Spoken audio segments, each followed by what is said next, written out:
नमस्कार, मैं हूं गौरव पाल। आप देख रहे हैं राजपथ। महाराष्ट्र के मुंबई में महाराष्ट्र भूषण पुरस्कार समारोह आयोजित किया गया।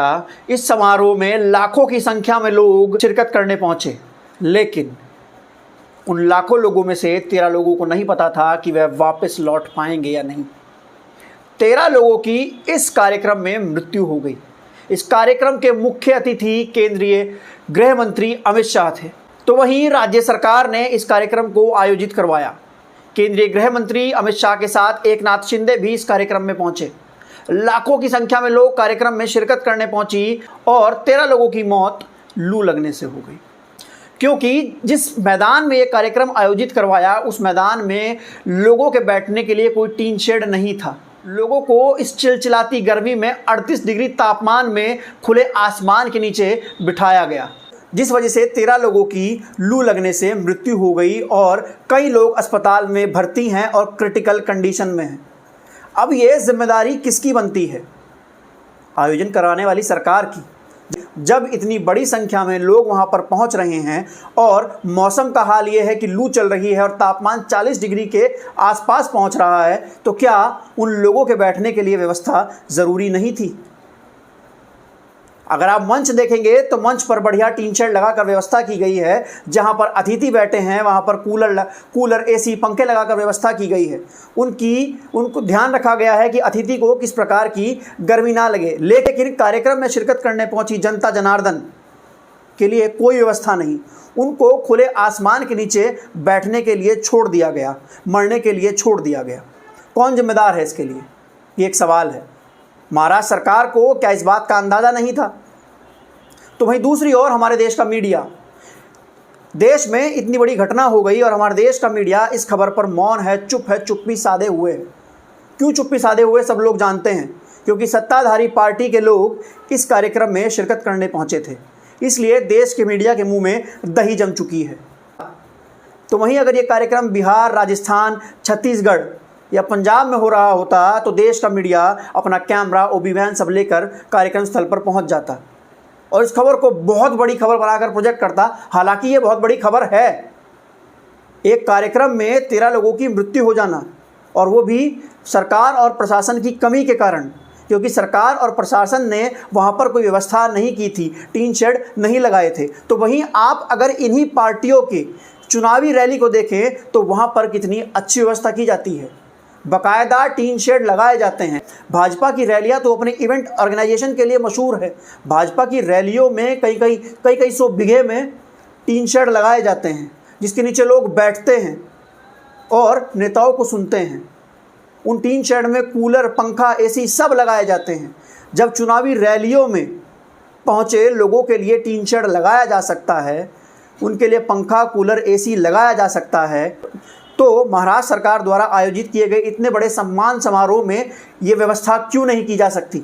इस पूरे मामले में महाराष्ट्र के मुख्यमंत्री एकनाथ शिंदे ने कहा कि मृतकों के परिवार को 5-5 लाख रुपए दिए जाएंगे और जो लोग बीमार हैं उनका ट्रीटमेंट अच्छे से अच्छे अस्पताल में किया जाएगा। लेकिन ये कमी किसकी है और मीडिया इस पर क्यों मौन है? क्या देश के मीडिया में अब इतनी भी ताकत नहीं रही? तो वहीं दूसरी ओर महाराष्ट्र के विपक्षी दलों के नेता उद्धव ठाकरे व अजीत पवार बीमार लोगों से मिलने अस्पताल में पहुंचे। उन्होंने ट्रीटमेंट करा रहे लोगों का हालचाल जाना और कहा कि यह पूरा का पूरा राज्य सरकार का फेलियर है। क्या राज्य सरकार जानती नहीं थी कि इस समय महाराष्ट्र और मुंबई में इतनी गर्मी हो रही है और खुले में ऐसा कार्यक्रम कराना उचित है या नहीं? इसकी जाँच होनी चाहिए। और क्यों ये कार्यक्रम खुले में कराया गया? क्या सरकार को गर्मी के बारे में अंदाज़ा नहीं था, अनुमान नहीं था, एडमिनिस्ट्रेशन को इस बात का पता नहीं था?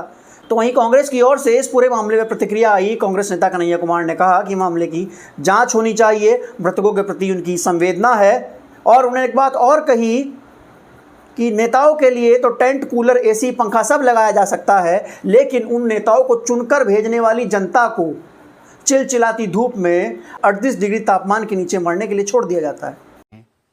कि महाराष्ट्र में सरकार की मौजूदगी में, सरकारी कार्यक्रम में सरकारी लापरवाही से 11 लोगों की दर्दनाक मौत हुई है। हम भारतीय राष्ट्रीय कांग्रेस की तरफ से शोक संवेदना व्यक्त करते हैं और ये मांग करते हैं कि सरकार बिना किसी लापरवाही के, बिना किसी बहानेबाजी के, बिना किसी आनाकानी के इसकी जिम्मेवारी ले और कुछ सवालों का जवाब दे कि जब एक सरकारी कार्यक्रम किया जा रहा था, सरकार के तमाम बड़े अधिकारी और मंत्री वहां मौजूद थे, तो इतनी बड़ी चूक, इतनी बड़ी लापरवाही कैसे हो गई। प्रश्न ये उठता है कि आप किसी कंपनी को कार्यक्रम की तैयारी के लिए 13 करोड़ का ठेका देते हैं, तो जब नेता के लिए टेंट लग सकता है, नेता के लिए कूलर और एसी लग सकता है, तो जनता के लिए क्यों नहीं लग सकता है। क्या आपको इस बात का पूर्वानुमान नहीं था। कहते हैं कि डिजिटल इंडिया है, डिजिटल इंडिया में हर कोई अपने मोबाइल पे वेदर चेक कर लेता है। क्या मंत्री जी का मोबाइल काम नहीं कर रहा था। उनको आइडिया नहीं था कि देश में गर्मी पड़ती है अप्रैल में, मई में, जून में, और जब गर्मी पड़ती है तो लू चलती है, गर्म हवा चलने से जो है लोगों की तबीयत खराब होती है। जितना क्षमता है उससे ज़्यादा लोग अगर एक जगह इकट्ठा होंगे तो स्वाभाविक रूप से परेशानी आएगी। जनता की बुनियादी बेसिक सुविधाओं का ध्यान नहीं रखा गया, पानी की व्यवस्था नहीं की गई, उनके लिए छाया का प्रबंध नहीं किया गया, क्योंकि सरकार का पूरा ध्यान फोटो खिंचाने में रहता है। फोटो फ्रेम बढ़िया बनना चाहिए। आप लोग देखे हैं ना, माननीय प्रधानमंत्री जी एक बड़ा सा कैमरा लेते हैं अपने हाथ में और 5 बड़ा सा कैमरा रहता है उनके पीछे, जो उनका और उनके कैमरे का फोटो खींचता है। देश में लोकतंत्र है कि नहीं है। अगर देश में लोकतंत्र है तो एक चुनी हुई सरकार अगर एक सरकारी कार्यक्रम कर रही है और वहां लोगों को यदि बुलाया गया है, उनके साथ अगर कोई हादसा होता है तो इसकी जिम्मेवारी सरकार को लेना पड़ेगा। भारतीय राष्ट्रीय कांग्रेस ने, महाराष्ट्र की यूनिट ने यह सवाल उठाया है कि यह गैर इरादतन हत्या का मामला है। सरकार इसकी जिम्मेवारी ले और उसकी जिम्मेवारी तय करने के लिए देश का सबसे महत्वपूर्ण विपक्ष होने के नाते हम सरकार से ये सवाल उठा रहे हैं कि आप घटना के बाद बहानेबाजी ना करें, इधर उधर की बात ना करें, जिम्मेवारी तय करें, जो लोग दोषी हैं उनके ऊपर कार्रवाई करें, और सबसे ज्यादा दोषी तो सरकार खुद है, तो यह दोष को अपने मत्थे ले और इस तरह की कोई भी घटना आने वाले दिनों में ना हो, इसको सुनिश्चित किया जाए। यह भारतीय राष्ट्रीय कांग्रेस की तरफ से हमारी मांग है। ये व्यवस्था आम लोगों के लिए क्यों नहीं हो सकती। हमारे देश में लोकतंत्र है, लोकतंत्र में जनता मालिक होती है, लेकिन फिर भी हमारे देश में हालात इतने ख़राब हैं कि जनता जिन नेताओं को चुनती है वह सरकारी सुविधा का आनंद लेते हैं। 10-10, 12-12 गाड़ियों के कॉन्वे से चलते हैं, एसी गाड़ियों से चलते हैं, हवाई जहाज़ से चलते हैं, एसी ट्रेन से चलते हैं, और उन्हीं लोगों को चुनने वाली जनता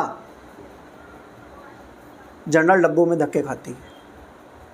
कब तक, कब तक, कब तक। ये अपने आप में एक बहुत दुखद घटना है जो कि मेन स्ट्रीम मीडिया में दिखाई नहीं जा रही, क्योंकि मेन स्ट्रीम मीडिया के लोग गिद्ध हो चुके हैं। और ये क्यों नहीं दिखाई जा रही, आप भी अच्छे से जानते हैं और हम भी अच्छे से जानते हैं। लेकिन जो लोग वहाँ मरे हैं उसके लिए जिम्मेदार कौन है, महाराष्ट्र सरकार या फिर वो लोग खुद जो उस कार्यक्रम में गए। क्या महाराष्ट्र सरकार को ध्यान नहीं था? क्या महाराष्ट्र सरकार जानती नहीं थी, या पैसा बचाने की वजह से ऐसा किया गया? क्योंकि अक्सर हम देखते हैं चुनावी रैलियों में तो बहुत ज़्यादा पैसा खर्च किया जाता है। चुनावी रैलियों में तो बड़े बड़े टीन शेड, टेंट लगाए जाते हैं, कूलर, एसी, पंखे लगाए जाते हैं। तो क्या आदमी की जान की कीमत तभी तक है जब तक वो वोट नहीं देता, तब तक वो वोटर है। चुनावी रैलियों में उसको सुविधा दी जाती है, जब एक बार वो वोट दे देता है फिर 5 साल के बाद उसको भूल जाते हैं, उसका ध्यान नहीं रखा जाता। ऐसी और खबरें देखने के लिए जिसको मेन स्ट्रीम मीडिया नहीं दिखाता है, चुप्पी साध लेता है, छुपा देता है, दबा देता है, ऐसी खबरें देखने के लिए सब्सक्राइब कीजिए राजपथ को। धन्यवाद।